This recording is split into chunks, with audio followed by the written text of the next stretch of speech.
मैं प्राध्यापक एल.वी. गायकवाड़ आज आपके लिए लेके आया हूँ एक और नया वीडियो, जिस वीडियो का टाइटल है questions and tips for the interview. देखिए, हम जब इंटरव्यू में जाते हैं या मुलाकात देने जाते हैं तो वहाँ पर प्रश्न जो पूछे जाते हैं वह प्रश्न और टिप्स जो भी होती है वो महत्व की होती है। उसके ऊपर हम आज चर्चा करने वाले हैं। अंग्रेजी और हिंदी में हम चर्चा करेंगे। देखिए, some questions are common which are asked in all interviews. देखिए, सभी इंटरव्यूज में कुछ कॉमन प्रश्न होते हैं जो पूछे जाते हैं। कॉमन यानी एक सरीखे प्रश्न होते हैं, वह प्रश्न पूछे जाते हैं। They will ask the candidate's purpose on taking the service, his achievements, etc. यानी जो मुलाकात लेने वाले होते हैं वह उस कैंडिडेट को उसका पर्पस यानी उसका उद्देश्य क्या है, क्यों वह मुलाकात देने के लिए आया हुआ है, उसके ऊपर वह लोग प्रश्न पूछते हैं। और उसका क्या इंटरेस्ट है, वह सर्विस करने के लिए क्यों आया है, यह उनका प्रमुख हेतु या उद्देश्य उसमें रहता है। और वह उसको उसके अचीवमेंट्स के बारे में पूछते हैं, उसका यानी उसका क्या विकास हुआ है, शैक्षणिक विकास क्या है, अचीवमेंट्स यानी उसने क्या प्राप्त किया हुआ है, उसकी क्या प्राप्ति है। ऐसे जो भी मुद्दे होते हैं उन मुद्दों पर वह उस उम्मीदवार को या कैंडिडेट को प्रश्न पूछते हैं। The candidate should practice more times. देखिए, हम जब प्रैक्टिस करेंगे तो ही हम मुलाकात अच्छी तरह से दे पाएंगे। इसीलिए यहाँ पर एक महत्व का संदेश है या महत्व का मार्गदर्शन है कि the candidate should practice more times, यानी कैंडिडेट ने बहुत दफ़ा या बहुत ही प्रैक्टिस उसने करना चाहिए, क्योंकि यदि वह प्रैक्टिस करेगा तो ही वह अच्छी तरह से इंटरव्यू में पास होगा। The candidate should not speak the non verbal communication that is writing speaking skill. देखिए, यह जो कैंडिडेट होता है, यह कैंडिडेट शुड नॉट स्पीक यानी उसने नहीं बोलना चाहिए the non verbal communication. Non verbal, देखिए, उसने हमेशा वर्बल कम्युनिकेशन ही बोलना चाहिए। अच्छी तरह से उसका राइटिंग, अच्छी तरह से उसका कम्युनिकेशन होना चाहिए, उसे हम वर्बल कम्युनिकेशन बोलेंगे। उसने नॉन वर्बल कम्युनिकेशन या नॉन वर्बल राइटिंग या स्पीकिंग का स्किल वहाँ पर दिखाना नहीं चाहिए। उसने अच्छी तरह से राइटिंग करना चाहिए, अच्छी तरह से उसने बोलना चाहिए। यह बहुत ही महत्व की बात है। The interviewer must check his speech. देखिए, जो इंटरव्यूअर होता है उसका स्पीच वह जांचेगा। उसके स्पीच के ऊपर वह उसको जो भी है वह क्वेश्चन पूछेगा, यानी उसने अच्छा फ्लुएंट बोलना चाहिए, अच्छी तरह से उसका कम्युनिकेशन होना चाहिए। The interviewer must check the manner of sitting, यानी इंटरव्यू को गया है, मुलाकात को गया है, तो उसकी द मैनर ऑफ सिटिंग यानी बैठने की उसकी आदत कैसी है, वह कैसा बैठता है, बैठने के लिए वह परमिशन लेता है या नहीं लेता है, यह सभी चीज़ें वहाँ पर देखी जाएगी। The interviewer must check eye contact. देखिए, हम जब इंटरव्यू को जाते हैं तो हमने आई कॉन्टैक्ट यानी मुलाकात जो लेता है उसके तरफ कैंडिडेट ने अच्छी तरह से देखना चाहिए।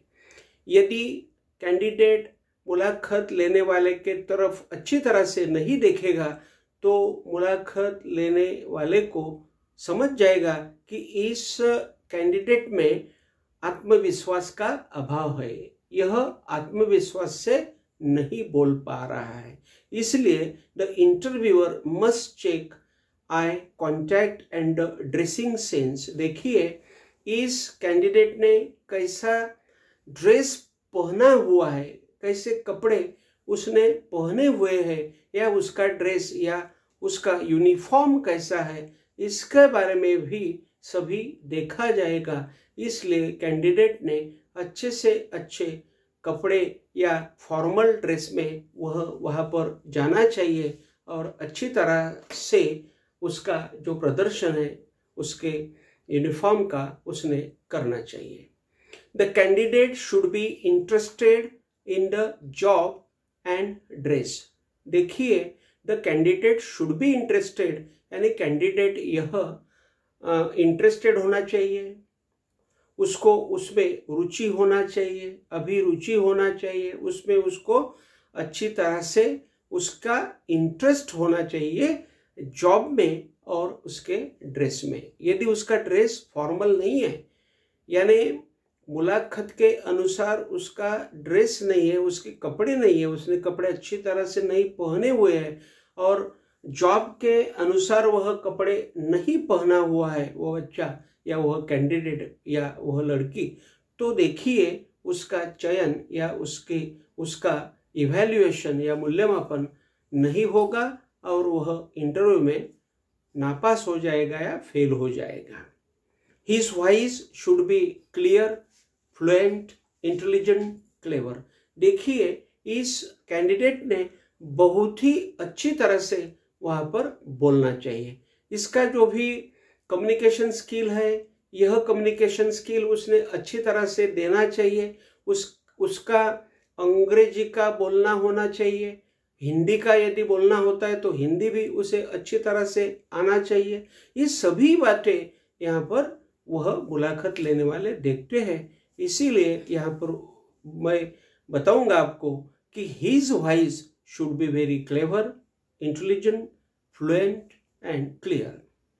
He should show enthusiasm and confidence. देखिए ही शुड शो यानी उसने दिखाना चाहिए, इंथुजियाज्म यानी हम बोलेंगे कि उसने स्पिरिट दिखाना चाहिए, उसने उत्साह दिखाना चाहिए, उसने बिल्कुल ही अभिरुचि दिखाना चाहिए, यानी उसने वहाँ पर उसका जो भी रवैया है वह बहुत ही आनंद लेने वाला होना चाहिए। उसे हम कहेंगे इंथुजियाज्म एंड कॉन्फिडेंस। उसने आत्मविश्वास के साथ सभी तरह का बर्ताव मुलाकात लेने वाले के साथ में करना चाहिए ताकि वह मुलाकातदार उसे ले सके या वह मुलाकात लेने वाला उसका चयन कर सके। The candidate should laugh lightly. देखिए उसने जो भी हंसना है वह हंसना उसने बहुत ही यानी लाइटली यानी बहुत ही यानी उसका हंसना जो होगा वो स्मित हास्य होना चाहिए, उसने स्माइल करना चाहिए, जोर से उसने नहीं हंसना।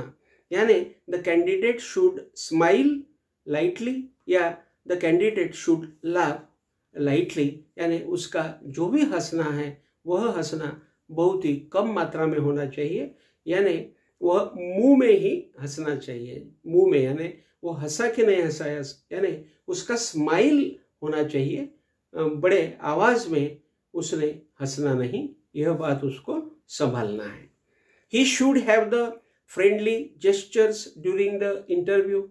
देखिए ही शुड हैव यानी उस कैंडिडेट को होना चाहिए, ही शुड हैव यानी उसको होना चाहिए, क्या होना चाहिए? द फ्रेंडली जेस्चर्स, यानी जो भी उसके जेस्चर्स है, जो भी उसके बर्ताव है, यानी उसकी जो हम वर्तणुक बोलेंगे, उसकी जो वर्तणुक है वह उसका जो रंग ढंग है, यानी उसकी जो चाल है या उसका बोलना है उसे हम कहेंगे जेस्चर्स या उसका बर्ताव करने का मैनर। तो यह मैनर फ्रेंडली होना चाहिए, बहुत ही मित्रता के साथ उसने वहाँ पर पेश आना चाहिए या उसने बहुत ही अच्छी तरह से वहाँ पर पेश आना चाहिए। इसलिए हम बोलेंगे कि he should have the friendly gestures, उसको फ्रेंडली जेस्चर्स होना चाहिए ड्यूरिंग द इंटरव्यू, यानी जब वह इंटरव्यू दे रहा है उसी वक्त में।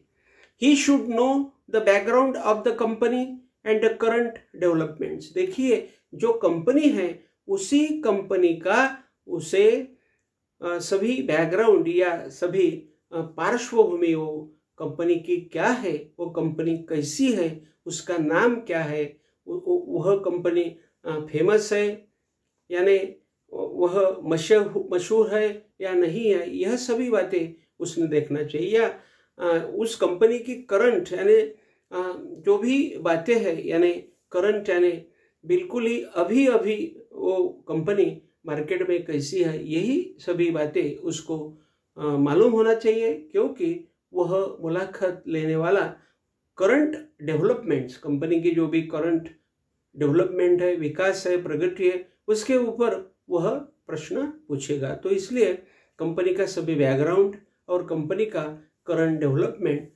उसे मालूम होना चाहिए, उसका स्टडी होना चाहिए। इसलिए he should know the background of the company and the current developments. He should be polite in the interview. देखिए ही शुड बी पोलाइट यानी वह पोलाइट होना चाहिए, नम्र होना चाहिए इन द इंटरव्यू यानी उस मुलाकात में। He should say sorry for the inability for answering, यानी ही शुड से सॉरी यानी उसने माफी मांगना चाहिए फॉर द इनएबिलिटी यानी उसकी असमर्थता होती है या वह उत्तर नहीं दे पा रहा है, उसे उत्तर देना मुश्किल हो रहा है, तो उसने ही शुड से सॉरी यानी उसने मुलाकात लेने वाले की यानी माफ़ी मांगना चाहिए और बोलना चाहिए एक्सक्यूज मी सर, मैं बोल नहीं सकता या मुझे यह चीज़ मालूम नहीं, ऐसा इसने बिल्कुल ही नम्रता से बोलना चाहिए। इसलिए यहाँ पर उत्तर है या स्पष्टीकरण है, he should say sorry for the inability for answering, यानी जो भी उसे उत्तर देना है उसी उत्तर में उसने माफ़ी मांगना चाहिए, क्योंकि हर बात तो उसे नहीं आएगी, हर प्रश्न का उत्तर वो नहीं दे सकता, तो इसलिए उसने माफ़ी मांगना चाहिए। He should be perfect for the job in companies family. देखिए ही शुड बी परफेक्ट यानी वह परफेक्ट होना चाहिए, पूरा होना चाहिए, उसे उस कंपनी का ज्ञान होना चाहिए, वह एक्टिव होना चाहिए, सक्रिय होना चाहिए। So he should be perfect for the job, उस जॉब के लिए वह परफेक्ट होना चाहिए, पूरा होना चाहिए। इन कंपनीज फैमिली, उस कंपनी की फैमिली है, उस कंपनी का कुटुंब है, उस कुटुंब में वह फिट बैठना चाहिए या उस कुटुंब में उसने अच्छी तरह से काम करना चाहिए। He should practice to pass the final interview. देखिए ही शुड प्रैक्टिस, उसने प्रैक्टिस करना चाहिए, टू पास यानी पास होने के लिए, द फाइनल इंटरव्यू यानी आखिरी में जो फाइनल इंटरव्यू होता है या अंतिम मुलाकात होती है, उस मुलाकात में पास होने के लिए उसने बिल्कुल ही अच्छी तरह से बिल्कुल ही स्टडी करना चाहिए, प्रैक्टिस करना चाहिए। He should do enough homework, उसने जो भी होमवर्क है वह होमवर्क उसने करना चाहिए, जितना होमवर्क आवश्यक है, इसेंशियल है, उतना होमवर्क उसने करना चाहिए। इसलिए he should do enough homework. Enough यानी जो भी इसेंशियल है यानी जो भी आवश्यक है उसी मात्रा का होमवर्क उसने करना चाहिए अबाउट हिमसेल्फ, खुद के बारे में, एंड कंपनी के बारे में। He should tell them clearly about strength, उसने उसके स्ट्रेंथ के बारे में या मैं बोलूँगा कि उसकी जो भी प्लस पॉइंट है, उसके जो भी आवश्यक पॉइंट है और वह जिस चीज़ों में होशियार है वह सब स्ट्रेंथ यानी उसके सशक्त पॉइंट या मुद्दे उसने अच्छी तरह से उन लोगों को बोलना चाहिए। ही शुड टेल देम, उनको उसने बताना चाहिए क्लियरली, यानी बिल्कुल स्पष्टता से, अबाउट हिज स्ट्रेंथ, उसके स्ट्रेंथ के बारे में, यानी उसके होशियारी के बारे में, या वह किस बात में बहुत ही अच्छा है, सक्रिय है, उसे स्ट्रेंथ हम बोलेंगे, उस स्ट्रेंथ के बारे में उसने बताना चाहिए। वीकनेस, उसके जो भी वीकनेस है उस वीकनेस के बारे में, वीकनेस यानी पैसिव होना, वीकनेस यानी कुछ कुछ चीज़ें उसको वो नहीं कर पाएगा, तो उस वही चीज़ें भी उसने उस मुलाकात लेने वाले को बताना चाहिए। Why they should hire him, उसने यह देखना चाहिए कि वह लोग उसे क्यों ले रहे हैं, उनका लेने का उद्देश्य क्या है, यह सभी चीज़ें उसने उन लोगों को बताना चाहिए और उन लोगों का समाधान या सेटिस्फैक्शन उसने करना चाहिए। यदि उन लोगों का समाधान होता है तो उसे वह लेंगे सर्विस के लिए, उसका चयन करेंगे, उसका मूल्यमापन वह करेंगे। इसलिए he should tell them why they should hire him, यानी वह लोग उसे क्यों हायर कर रहे हैं, वह लोग उसे क्यों सर्विस दे रहे हैं, यह बात उसने उन लोगों को बताना चाहिए, या उसके बर्ताव से उन लोगों को समझना चाहिए कि इस कैंडिडेट को हमें हायर करना है और यह हमारे कंपनी के लिए बहुत ही अच्छा रहेगा। या he should tell them about his own importance, यानी उस कैंडिडेट ने उसके खुद के बारे में, उसका जो भी महत्व है, इम्पोर्टेंस है, सिग्निफिकेंस है, उसके बारे में उसने उन्हें बताना चाहिए। तो यदि यह चीज़ें वह कैंडिडेट करता है तो वह उस कैंडिडेट का जो भी इंटरव्यू है या मुलाकात है वह अच्छी तरह से हो सकती है। तो आज के वीडियो में हमने कौन से प्रश्न पूछे जा सकते हैं, या कुछ टिप्स होती है, यानी कुछ महत्व के मुद्दे होते हैं, उन मुद्दों पर हमने आज इस वीडियो में चर्चा की हुई है। और मैं आपके सामने एक नया वीडियो लेके आऊँगा। जब तक मैं आपकी विदा लेता हूँ। Thank you very much.